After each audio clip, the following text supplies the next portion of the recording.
Equipments programmes ఇవన్నీ కూడా demonstrate చేస్తాము.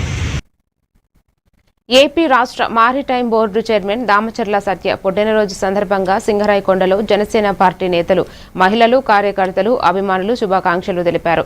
ఈ కార్యక్రమంలో కొండపి నియోజకవర్గ సమన్వయకర్త కనపర్తి మనోజ్ కుమార్, సింగరాయకొండ మండల అధ్యక్షులు అయినబత్తిన రాజేష్, జరుగుమిల్లి మండల అధ్యక్షులు గూడ శశిభూషణ్, కాసుల శ్రీకాంత్, మిడసల అనిల్, పత్తిపాటి మాధవరావు పాల్గొన్నారు.